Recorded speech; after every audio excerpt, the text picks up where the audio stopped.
Bueno, buenos días, damas, caballeros y mínimos.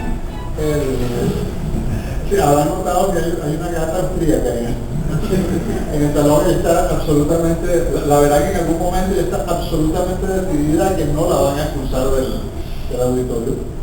El día de hoy empezamos este ciclo de conferencias con el que cerramos el diplomado introductorio en Economía de la Escuela Austríaca, de la doble diplomatura en Economía de la Escuela Austríaca, Universidad Monte Ávila, Centro de Divulgación del Conocimiento Económico para la Libertad, Servicio de Libertad, Centro de Economía Política Juan de Mariana.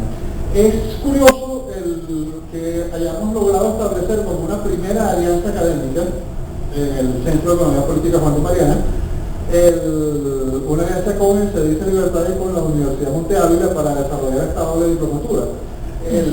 Rocío les comentaba, y yo quise tomar unos minutos en mi conferencia para explicar algunas cosas, que es confuso eso de doble diplomatura. La doble diplomatura se debe a que estamos realizando dos diplomados de un semestre cada uno, con un nivel de exigencia académica equivalente al de una maestría. O sea, las evaluaciones y la intensidad de trabajo que han sido sometidos los estudiantes, podrán dar fe aquí los presentes, es bastante intensa. Sin embargo, puede estar abierta para inscribirse incluso a personas que son estudiantes no graduados de licenciatura. Es una aventura muy interesante. La razón por la que es una doble diplomatura es porque tienen que, para poder inscribirse en el diplomado avanzado, que es el que se cursa en el segundo semestre, tienen que haber aprobado el diplomado introductorio, que se cursa en el primer semestre. Caso contrario, simplemente no pueden inscribirse en el avanzado y finalmente reciben un hermoso juego de diplomas, que son 3, muy bonitos. Ahora bien, ¿por qué un programa de economía de la escuela austríaca? Que una doble diplomatura en Economía de la Escuela Austríaca, porque creemos dos cosas. En primer lugar, que desde el punto de vista metodológico, la Escuela Austríaca trae la mejor respuesta no solamente al avance de la teoría económica en el siglo XXI, sino a los problemas de economía aplicada o de investigación de la realidad económica que estamos sufriendo actualmente en Venezuela. Y una de las razones de eso es que un famoso economista dijo alguna vez que un economista que solamente sabe de economía no sabe ni siquiera de economía. Y una de las muchas cosas que ha distinguido la escuela austríaca es el pensamiento y la investigación interdisciplinaria y tratar de extenderse fuera del área de la economía para encontrar un sustento metodológico a la investigación económica y avanzar más allá de los límites de lo que es la ciencia económica.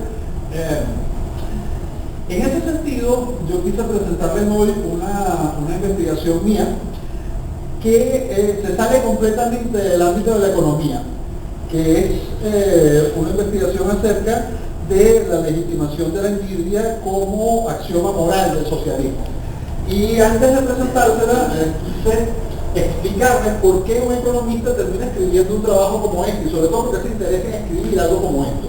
Una de las grandes preguntas que probablemente muchos nos hacemos, una vez, o las personas que han llegado a la conclusión sabia de que el socialismo es un sistema económico que es inviable, que no funciona, que no puede funcionar, desde el punto de vista teórico, algunas personas han llegado a esa conclusión. En Venezuela la conclusión es cada vez más frecuente por razones eminentemente prácticas. O sea, vivimos en una economía socialista radical y no hay mejor experiencia que esta para darse cuenta de que el socialismo no funciona. Sin embargo, también notamos que hay personas que siguen creyendo en eso. Incluso en medio de la debate, incluso en medio de la hiperinflación, del desastre, del escasez, hay personas que siguen creyendo en eso. Y sabemos que hay personas que han seguido creyendo en eso en situaciones incluso peores que las que estamos viviendo, que sí, por supuesto, ha existido en el socialismo. Y una de las grandes preguntas que nos hacemos es ¿por qué? Es interesante preguntárselo a algunos revolucionarios socialistas radicales conversos que dejaron de creer en eso, y todos nos hablarán de un problema de fe prácticamente religiosa. Esa es mi siguiente línea de investigación.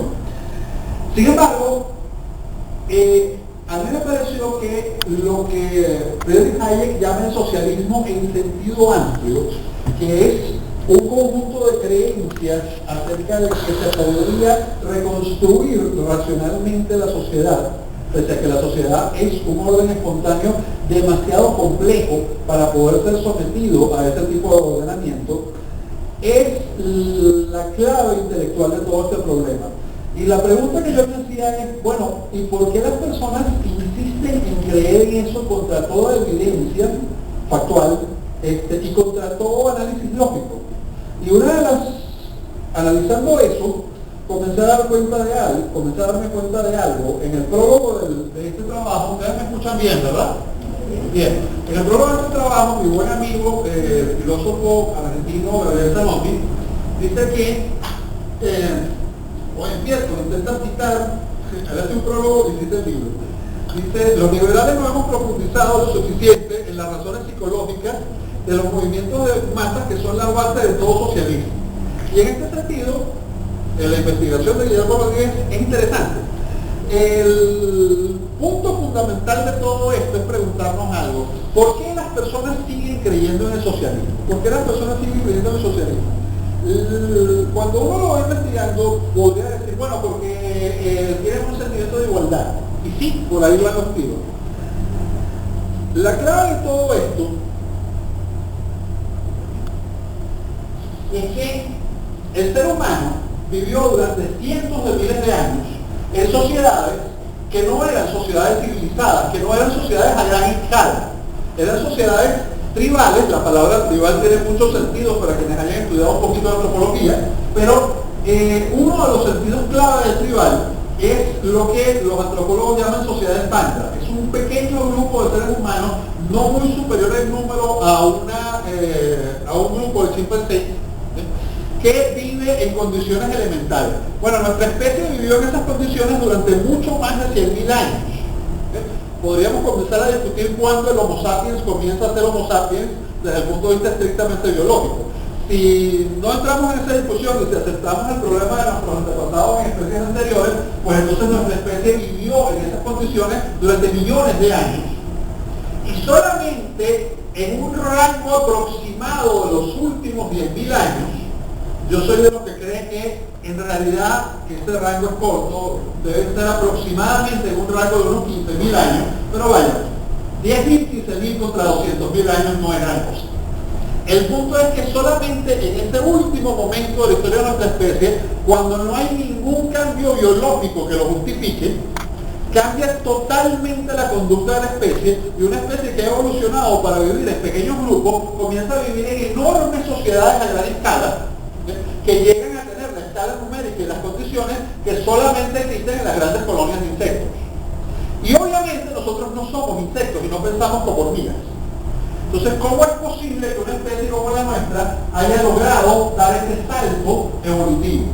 Bueno, la clave está en que las nociones que llamamos moral, las nociones acerca de lo que consideramos apropiado en nuestra conducta, que evolucionaron en esos primeros más de 100.000 años de conducta tribal, siguen estando ahí y las seguimos utilizando en pequeños grupos dentro de la sociedad a gran escala.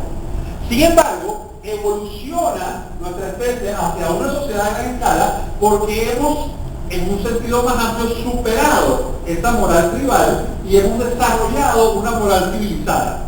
Significa que moralmente somos una especie que es prácticamente esquizofrénica. Es decir, tiene dos juegos de moral.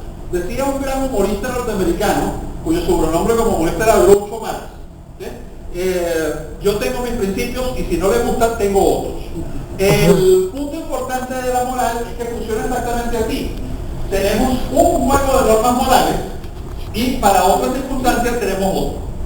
Y eso es normal. Tenemos la moral que usamos para relacionarnos con las personas que no conocemos, que es la moral de la civilización, y tenemos la moral que existía, la moral más primitiva, de los grupos más primitivos que data de nuestra época tribal, que usamos para relacionarnos con los grupos en donde todas las personas se conocen.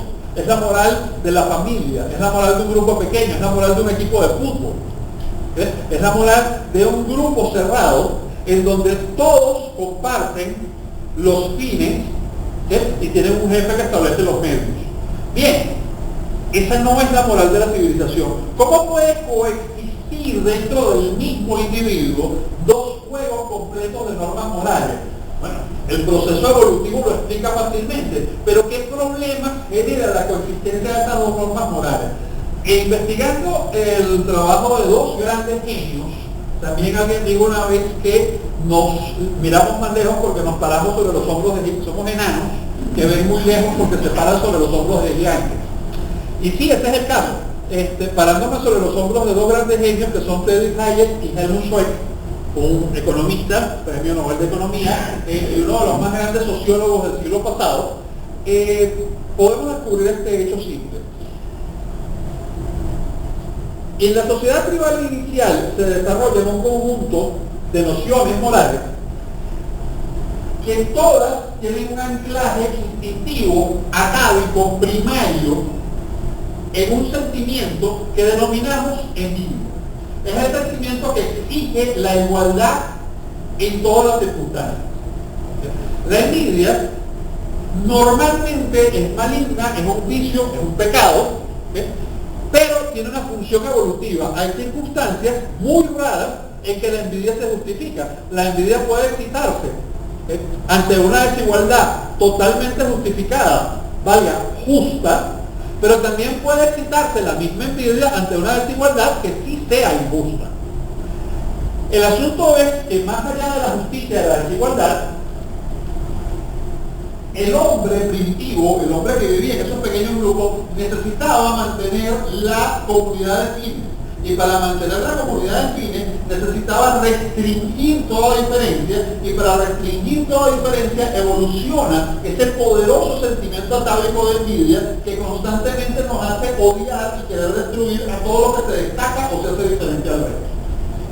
Eso que es superado, restringido, hundido dentro del individuo, condenado, considerado abyecto, terrible, monstruoso, por la moral de la que y con la cual evoluciona la civilización, sigue estando ahí yacente dentro de cada uno de nosotros, dentro de cada individuo. Seguimos siendo aquel ser primitivo que vivía en pequeños grupos.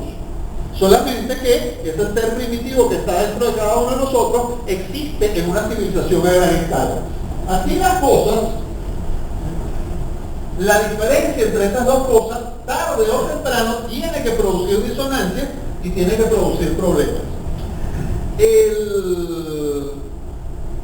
Déjenme saltarme esto, porque lo que dice básicamente lo que yo he estado diciendo, que la envidia es una función atávica que causa enormes problemas dentro de la civilización. El punto fundamental es que, ¿qué es eso que llamamos envidia? ¿Y por qué yo digo que es el axioma moral del socialismo? La envidia es este poderoso sentimiento igualador que nos hace no querer que nadie tenga, sea o disfrute aquello que no tenemos. Es el que colocó el cartel que dice los perros no pueden estar en la playa, aunque él no está disfrutando de la playa tampoco. O precisamente porque él no está disfrutando de la playa o no tiene perro. El punto fundamental es que ese sentimiento de que nadie puede tener lo que yo no tengo, nadie puede ser lo que yo no soy, es injusto que otro obtenga lo que yo no obtengo, ese sentimiento dado el suyo, es un sentimiento que existe no solamente en el ser humano, sino incluso en otros primates, como vamos a ver dentro de un momento. Y grandes filósofos, el hecho de que yo esté en desacuerdo con prácticamente todo lo que he escrito en la vida, no significa que yo no piense que John Rawls es un gran filósofo. Yo pienso que Karl Marx es un gran filósofo, y hasta ahora no he encontrado un solo punto en el que esté de acuerdo con él. Pienso que estaba equivocado, pero unas grandes equivocaciones, realmente hermosas equivocaciones. Por cierto, hermosas a pesar de que ha provocado por lo menos 100 millones de víctimas mortales. Sin embargo, Rawls nos dice, en uno de sus trabajos más importantes, que el principio de diferencia representa en efecto el acuerdo de considerar la distribución de talentos naturales en ciertos aspectos como un acervo común y de participar en los beneficios de los que han sido favorecidos por la naturaleza, y quienes quiera que sean, estos favorecidos por la naturaleza no tienen, según John Rawls, derecho a beneficiarse de aquellas ventajas que él llama dones de la naturaleza, sin resarcir a los menos favorecidos por la naturaleza, para pagar esos esos dones que han recibido. Dicho de otra forma, porque todo eso suena muy bonito y bastante largo, lo que está diciendo John Rawls es que los inteligentes están obligados a subsidiar a los idiotas. Los trabajadores están obligados a subsidiar a los vagos. Los eficientes están obligados a suceder a los ineficientes. Los esforzados están obligados a trabajar a los pusilánimes. Los nobles están obligados a subsidiar a los miserables. Todo aquel que tenga un talento, todo aquel que tenga una habilidad que según Rawls le ha sido otorgada por la naturaleza a la cual no tiene derecho, estaría obligado a subsidiar a aquel que no posea esa habilidad. O de otra forma, muchos de ustedes son estudiantes. Si ustedes sacan 20, hay que quitarles la mitad de los puntos y repartírselos a todos los que rasparon. Eso es lo que nos está diciendo John Rawls. Y lo bonito, no solamente porque lo dice de una forma literariamente hermosa, sino que hay un sentimiento atávico que lleva al ser humano a pensar que esta idea es correcta y es apropiada. Y como les decía yo, esta idea incluso es prehumana. Este experimento que les quiero presentar iguala al profesor Rawls con un mono capuchino, o al mono capuchino con el profesor Rawls, para decirlo de otra forma. No estoy diciendo que el profesor Rawls es un chango. Lo que estoy tratando de decir es que la base instintiva de lo que él sostiene va más allá de nuestra especie y la comparten otros primates, por ejemplo, el mono capuchino. En este experimento lo que se hace es entrenar a los monos capuchinos para hacer una labor extremadamente simple.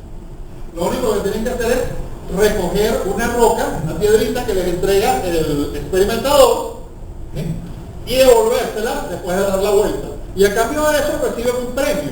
El premio es una rodaja de pepino. Para el mono capuchino, la rodaja de pepino es delicioso. Es realmente un premio muy atractivo. Digamos que es un salario alto. Sin embargo, al otro mono capuchino no le van a dar rodajas de pepino. Le van a dar uvas. La uva, para el mono capuchino, es caviar. Es maravilloso. O sea, es algo muchísimo mejor que la rodaja de pepino. Conste, parto del principio. ¿Entienden? La rodaja de pepino para él es delicioso. Pero la uva es algo extraordinario, es algo único, es algo fabuloso. Es algo así como el que dice, andaba con mi novia y un día salí con Angelina Jolie.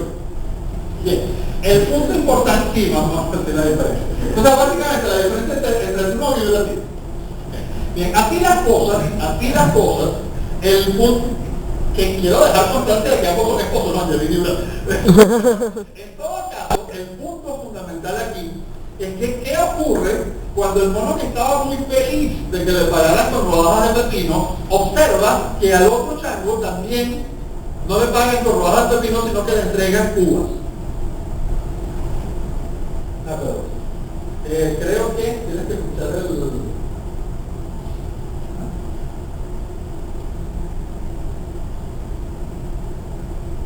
¿Pepino? No la toco.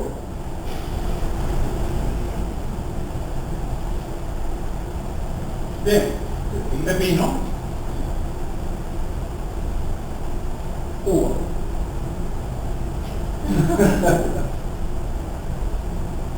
Otra uva. Observen, pepino.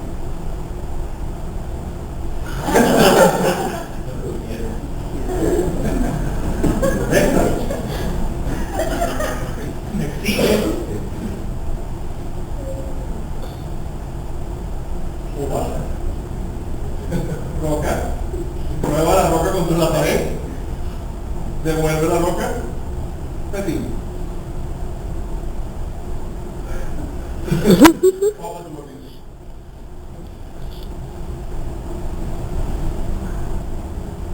Bien, lo que estamos tratando de demostrar es que no podemos antropoformizar el comportamiento de otras especies, pero es bastante evidente que lo que el ser humano denominamos, los propios seres humanos, envidia, es el mismo tipo de conducta que estamos observando en el capuchino. Quiere decir que, aunque no podemos decir que el capuchino siente envidia, porque hasta ahora yo no hablo capuchino, no sé si alguno de ustedes habla capuchino, habría que preguntarle al capuchino qué es lo que siente, pero lo que sí podemos decir es que el capuchino tiene una conducta envidiosa. sea, todas las características de su conducta son las que en un ser humano se caracterizarían de motivadas por la envidia.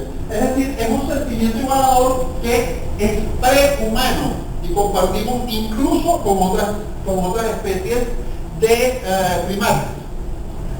Así las cosas, aleluya, el punto decía Gandhi el magnánimo. Ustedes saben que Mohandas Karamchand Gandhi lo llamaban Mahatma Gandhi. Yo no sé si ustedes se han dado cuenta que la traducción correcta de Mahatma es magnánimo, alma grande.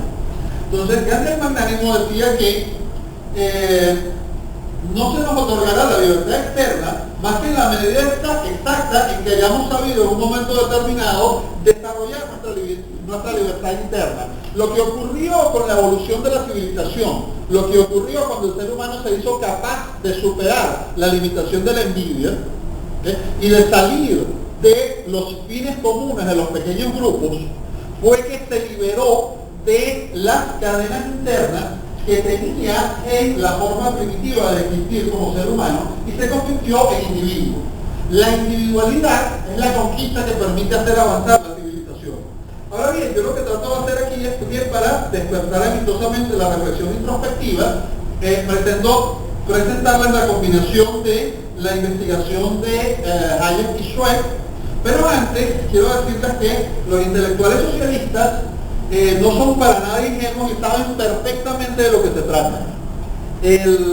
Uno de los más grandes socialistas británicos, socialistas fabianos, en sentido amplio, el primer conde de Russell, Bertrand Russell, nos dijo que la envidia es la base de la democracia. Heráclito dice que se debiera haber ahorcado a todos los ciudadanos de Éfeso por haber dicho: no puede haber entre nosotros ninguno que sea el primero. El sentimiento democrático de los estados griegos, casi en su totalidad, debió de haber sido inspirado por esta pasión. Y lo mismo puede decirse de la democracia moderna. Es cierto que hay una teoría idealista según la cual la democracia es la mejor forma de gobierno. Y yo por mi parte creo que la teoría es cierta. Pero no hay ninguna rama de la política práctica en donde las teorías tengan la fuerza suficiente para efectuar grandes cambios. Y cuando esto ocurre, las teorías que lo justifican son siempre el disfraz de la pasión.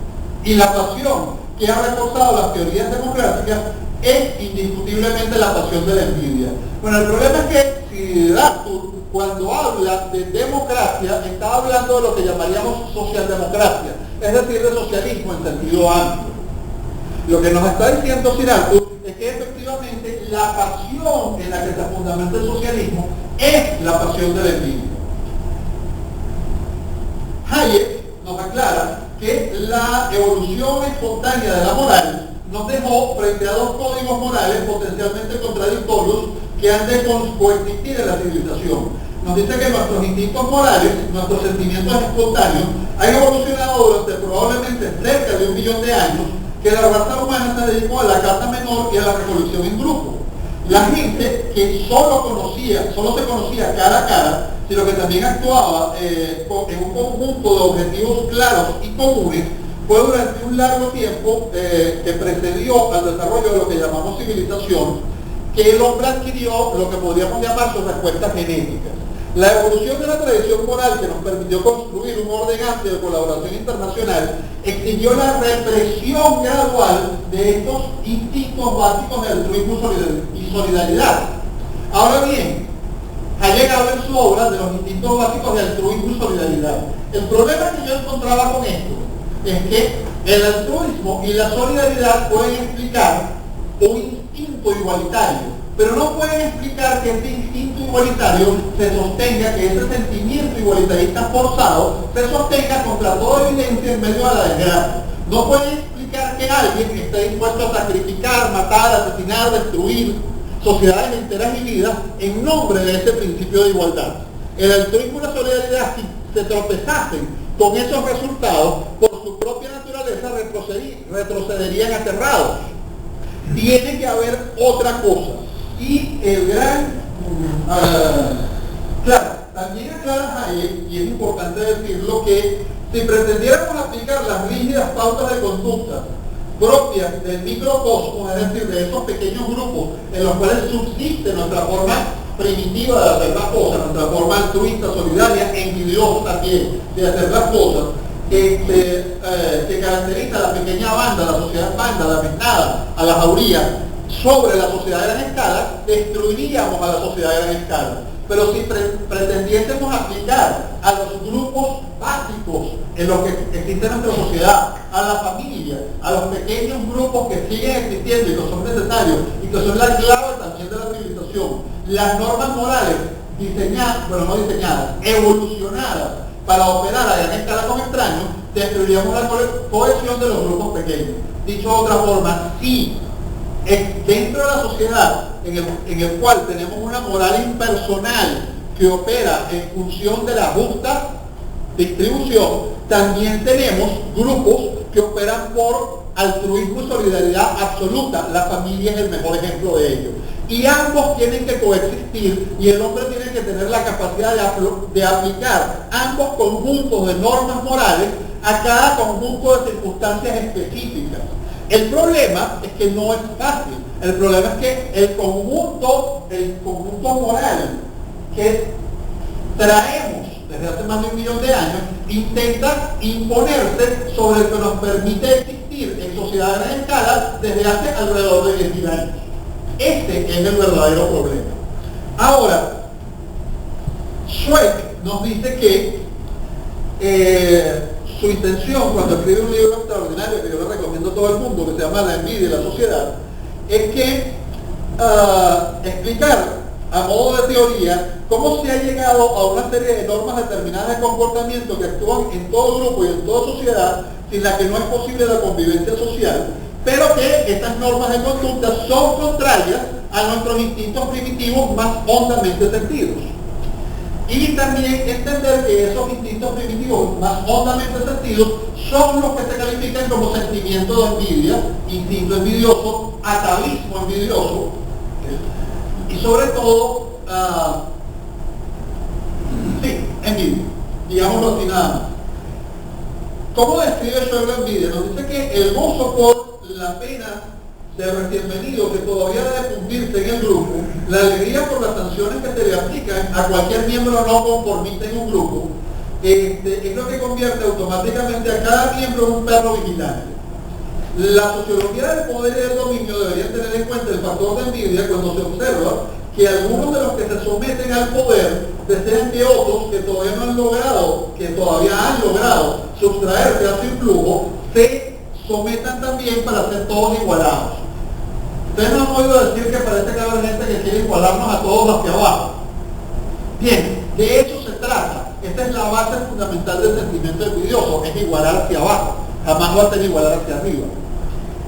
Y lo que es más importante, lo que acaba de describir en palabras de Helmut Zweig, cuando alguien se somete, desea que todos los demás se sometan, y si hay algo que no puede soportar, es que haya otros que no se han sometido a la misma autoridad que se sometió él.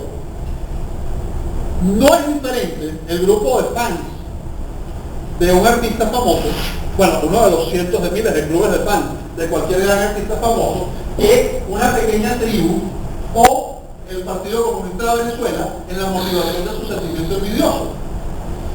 Se trata de que aquello a lo que no se puede acceder se le debe negar a todos los demás.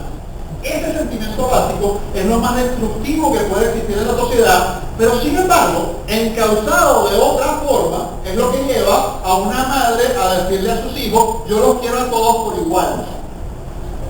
Porque sabe perfectamente que no debe desencadenar la envidia de unos hermanos con respecto a otros, de que debe tratarlos por igual, aunque eso no sea justo, porque no son iguales. Sin embargo, en ese contexto es necesario en muchas circunstancias aunque no sea justo. Pero cuando tratamos de llevar ese igualitarismo a la sociedad en gran escala, ponemos en riesgo las bases morales que han permitido la evolución de esa sociedad a gran escala. Zweig afirma que no solamente se trata de que la envidia sea uno de los factores de cohesión de los grupos menores, sino que también que el manejo de la envidia, de la represión de la envidia, depende que los grupos menores evolucionen en sociedades a gran escala. Los grupos menores y las familias cuyos miembros no acertaron a desarrollar sensibilidad bastante frente a la amenazante envidia, a la larga se mostraron incapaces de formar los grupos mayores para conquistar su medio ambiente. En términos muy simples, ¿cómo evoluciona la humanidad a partir del momento en que, por razones que jamás conoceremos, algunos grupos logran restringir la envidia universal que siente igual que nosotros el capuchino? Pues aquellos que logran restringirla, aquellos que logran reprimirla, comienzan a evolucionar en grupos de mayor tamaño porque logran desarrollar la división del trabajo y la división del conocimiento. Y el crecer en número tienen lo que es la clave de la evolución de toda cultura. El principio básico de la democracia. Ustedes saben lo que es una decisión democrática. Una decisión democrática es ahorrarnos romperle a palos la cabeza a alguien. Existen varios métodos para resolver un conflicto. El más civilizado es tener un debate, pero eso requiere que todos se sometan a un árbitro. Si no estamos dispuestos a someternos a un árbitro, podemos utilizar el método más primitivo que conoce el ser humano. Uno de los cráneos más antiguos de nuestra especie que se conoce, que la Homo sapiens, tiene una rajadura que está hecha por una de las herramientas más antiguas que se conoce de nuestra especie, es un hacha de mano. Lo cual demuestra que generalmente esta era la forma en que resolvíamos nuestros conflictos. Bien, romperse la cabeza unos a otros con palos o con hachas de mano es otra solución. ¿Qué pasaría si no queremos someternos al arbitraje, pero tampoco queremos rompernos la cabeza? Podemos hacer algo muy práctico. Podemos contar el número de palos. Los que están de este lado levanten el palo, levanten el hacha, levanten el arma, levanten el fusil y los contamos.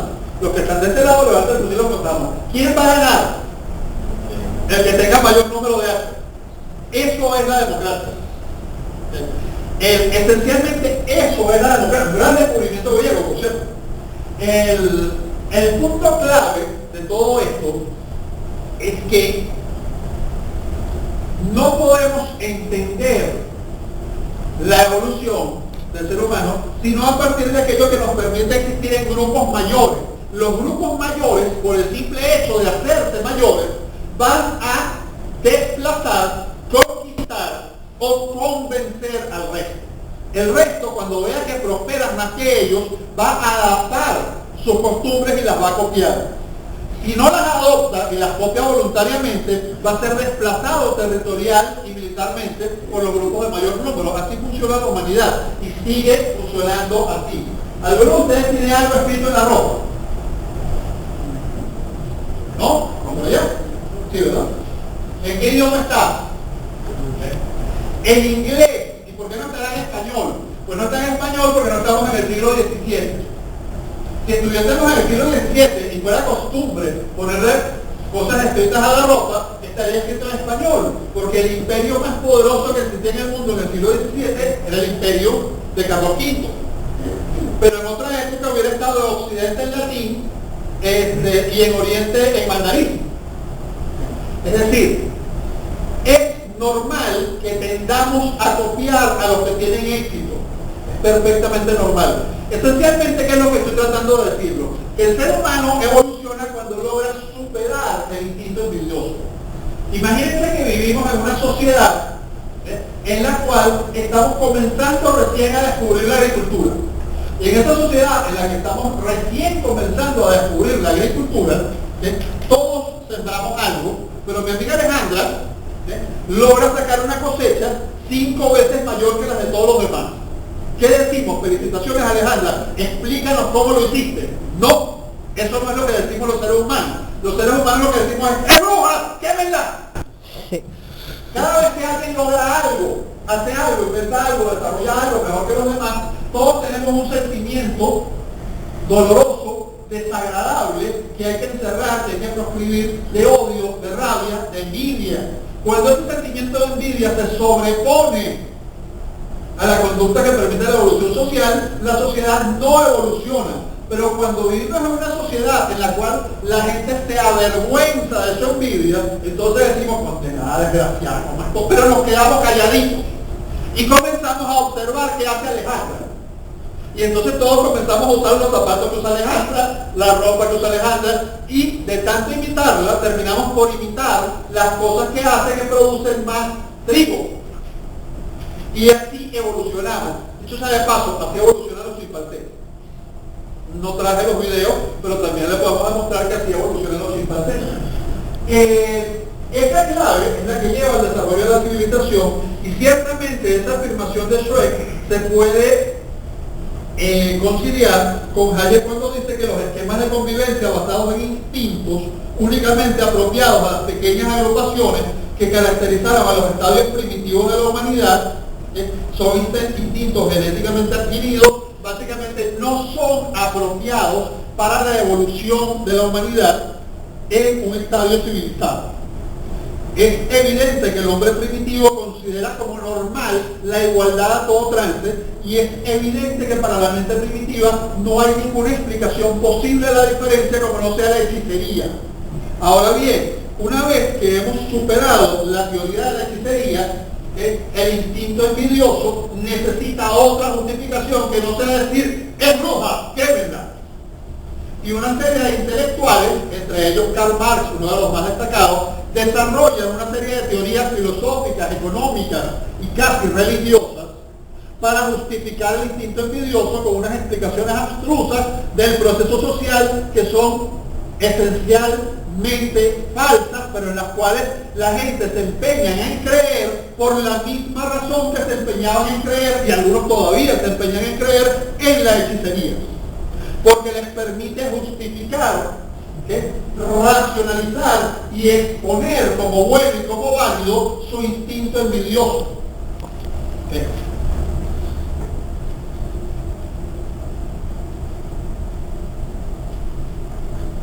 Quienes se empeñen en creer, nos dice Schweck, en la teoría de la explotación de Marx, pese a que se ha demostrado hasta la saciedad su falsedad, no están haciendo otra cosa que utilizando un nuevo mecanismo para justificar lo que sus antepasados justificaron con la creencia en la hechicería. Ahora bien, ¿por qué yo digo que la envidia se reinventa como justicia social? Mira, permítanme citar Spencer. La firme creencia de que el Estado debe poner remedio a todas las miserias de cualquier especie que sean para no ocurre al inquirir si hay otros medios de evitar alguna de ellas, y si aquella de la que se trata en cada caso concreto es susceptible de aplicar otros medios. Fundamentalmente lo que nos están diciendo es que tenemos que eliminar toda diferencia, sí y porque sí. Ahora bien, si nosotros hemos comprendido que permitir la diferencia tanto horizontal como vertical es lo que ha permitido la evolución de la sociedad, restringir y no justificar la envidia es lo que ha permitido el surgimiento de la civilización, debemos entender ahora nuevamente que decir que el principio de diferencia representa en efecto el acuerdo de considerar la distribución de los talentos naturales en ciertos aspectos como un acervo común y de participar en los beneficios de esta distribución, cualesquiera que sean, y aquellos que han sido favorecidos por la naturaleza, quienes quiera que ellos sean, pueden obtener provecho de su buena suerte solo en la medida en que mejoren la situación de los no favorecidos. Los favorecidos por la naturaleza no podrán obtener ganancia por el mero hecho de estar más dotados, sino solamente para cubrir los costos de su entrenamiento y educación y para usar sus dones de manera que también ayuden a los menos afortunados. Significa que el instinto envidioso nos está exigiendo esclavizar a los más talentosos en favor de los menos talentosos, esclavizar a los inteligentes en favor de los idiotas, esclavizar a los trabajadores en favor de los vagos, esclavizar a los capaces en favor de los incapaces. ¿Qué se requiere para hacer eso? Llegar a una sociedad totalitaria. ¿Y cuál es el producto de una sociedad totalitaria? Ese que está ahí.